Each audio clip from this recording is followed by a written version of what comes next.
Hello everyone. मैं सौरभ सिंह आप सभी लोगों का स्वागत करता हूं सर्वग एकेडमी में।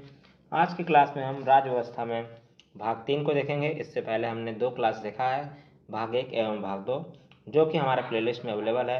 आप वहां जाके उन सारे वीडियोज़ को देख सकते हैं। तो बढ़ते हैं आज के क्वेश्चन की तरफ। आज का हमारा पहला क्वेश्चन है, मुगल सम्राट के पद को किस अधिनियम के तहत समाप्त कर दिया गया?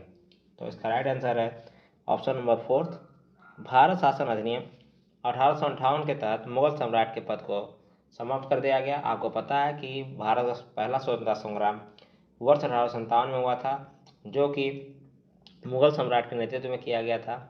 इसलिए उन्हें जब वो पराजित हुए तो उनके पद को समाप्त कर दिया, जो शाही पद था दिया गया था उस पद को समाप्त कर दिया गया। बढ़ते हैं अगले क्वेश्चन की तरफ। किस अधिनियम को मॉन्टेग्यू चेम्सफोर्ड सुधार के नाम से जाना जाता है?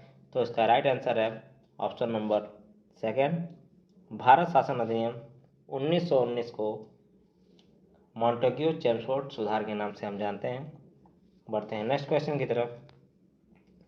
प्रांतों में द्वैत शासन का जनक किसे कहा जाता है?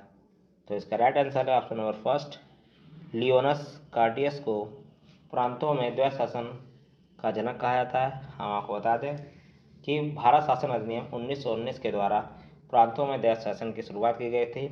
उस समय भारत के गवर्नर यानी कि वायसराय लॉर्ड चेम्सफोर्ड थे तथा भारत के भारत सचिव मॉन्टेग्यू थे। बढ़ते हैं अगले क्वेश्चन की तरफ। हमारा नेक्स्ट क्वेश्चन कहता है कि लोक सेवा आयोग का गठन कब किया गया? तो इसका राइट आंसर है ऑप्शन नंबर 3, वर्ष 1926 में लोक सेवा आयोग का गठन किया गया था। ली आयोग की सिफारिश पर, जो कि वर्ष 1923-24 में उस आयोग की स्थापना हुई थी, उस आयोग की सिफारिश पर वर्ष 1926 में लोक सेवा आयोग का गठन किया गया। बढ़ते हैं अगले क्वेश्चन की तरफ। भारत शासन अधिनियम के तहत किसे भारत में महालेखा परीक्षक की नियुक्ति का अधिकार प्रदान किया गया? तो इसका राइट आंसर है ऑप्शन नंबर 3, भारत के भारत सचिव को महालेखा परीक्षक की नियुक्ति करने का अधिकार प्रदान किया गया। नेक्स्ट क्वेश्चन की तरफ चलते हैं। हमारा नेक्स्ट क्वेश्चन कहता है कि कौन सा अधिनियम साइमन कमीशन की रिपोर्ट पर आधारित था? तो इसका राइट आंसर है ऑप्शन नंबर 4, भारत शासन अधिनियम 1935।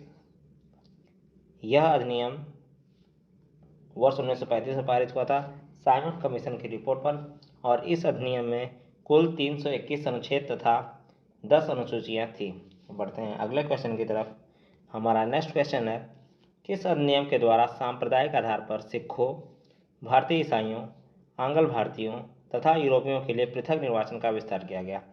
तो इसका राइट आंसर है ऑप्शन नंबर 4, भारत शासन अधिनियम वर्ष 1919 में यह प्रावधान किया गया कि सांप्रदायिक आधार पर सिखों, भारतीय ईसाइयों, आंग्ल भारतीयों तथा यूरोपियों के लिए पृथक निर्वाचन का विस्तार किया गया, और मुसलमानों के लिए पृथक निर्वाचन का जो विस्तार किया गया था, निर्वाचन के लिए बनाया गया था, वह भारत शासन अधिनियम 1909 में बनाया गया था, मार्ले मिंटो सुधार के तहत। बढ़ते हैं अगले क्वेश्चन की तरफ। हमारा नेक्स्ट क्वेश्चन है, भारत शासन अधिनियम वर्ष 1935 को किसने गुलामी का अधिकार पत्र कहा था? तो इसका राइट आंसर है ऑप्शन नंबर 4, पंडित जवाहरलाल नेहरू, जो कि भारत के प्रथम प्रधानमंत्री थे। उन्होंने इसे कहा था कि यह एक गुलामी का अधिकार पत्र है। किसे? भारत शासन अधिनियम 1935, जो कि साइमन कमीशन की रिपोर्ट पर आधारित था। और पंडित जवाहरलाल नेहरू ने इसके बारे में यह भी कहा था कि यह एक कार जिसमें ब्रेक तो है पर इंजन नहीं है। क्लियर? इसमें इस अधिनियम के बारे में जवाहरलाल नेहरू के 2 कथन थे। एक कथन था कि गुलामी का अधिकार पत्र, यह एक गुलामी का अधिकार पत्र है। दूसरा, एक कार जिसमें ब्रेक तो है पर इंजन नहीं है। इस अधिनियम को उन्होंने कहा था। इस अधिनियम पर B.R. अम्बेडकर यानी कि डॉक्टर भीमराव अम्बेडकर के भी विचार थे। उन्होंने यह विचार व्यक्त किया था कि मुझे इस आरोप के संबंध में कोई क्षमा नहीं मांगनी है कि संविधान के प्रारूप में गवर्नमेंट ऑफ इंडिया एक्ट 1935 के बड़े भाग को पुनः उत्पादित कर दिया गया है। यह कथन कब हुआ? जब उन्होंने संविधान बनाया था भीमराव अम्बेडकर ने, तब उन्होंने उसके बाद यह कथन कहा था। बढ़ते हैं अगले क्वेश्चन की तरफ। भारत में पहली बार महिलाओं को वोट देने का अधिकार किस अधिनियम के तहत मिला? तो इसका राइट आंसर है ऑप्शन नंबर 2, भारत शासन अधिनियम 1919 के तहत भारत में पहली बार महिलाओं को वोट देने का अधिकार प्राप्त हुआ। इससे पूर्व भारत में महिलाओं को वोट देने का अधिकार प्राप्त नहीं था। केवल पुरुष वर्ग ही वोट देने का उनको अधिकार था। उनमें भी कुछ बहुत ही कम लोगों को यह अधिकार प्राप्त था। बढ़ते हैं नेक्स्ट क्वेश्चन की तरफ। ब्रिटिश संसद में भारतीय स्वतंत्रता अधिनियम कब पेश किया गया? तो इसका राइट आंसर है ऑप्शन नंबर फर्स्ट 4 जुलाई 1947 को ब्रिटिश संसद में भारतीय स्वतंत्रता अधिनियम को पेश किया गया तथा यह 18 जुलाई 1947 को ब्रिटिश संसद में स्वीकृत हो गया। बढ़ते हैं अगले क्वेश्चन की तरफ। हमारा नेक्स्ट क्वेश्चन है, किस अधिनियम के द्वारा बर्मा को भारत से अलग कर दिया गया? तो इसका राइट आंसर है भारत शासन अधिनियम वर्ष 1935 ऑप्शन नंबर 4 के तहत बर्मा को भारत से अलग कर दिया गया। बर्मा जो कि वर्तमान में म्यांमार उसका नाम है, उसका पुराना नाम बर्मा था। उस समय तत्कालिक नाम उसे वर्ष 1935 में भारत शासन अधिनियम के तहत भारत से अलग कर दिया गया। बढ़ते हैं नेक्स्ट क्वेश्चन की तरफ। हमारा अगला क्वेश्चन है, भारतीय रिजर्व बैंक की स्थापना कब की गई? तो इसका राइट आंसर है ऑप्शन नंबर सेकंड 1 अप्रैल 1935 को भारतीय रिजर्व बैंक की स्थापना की गई।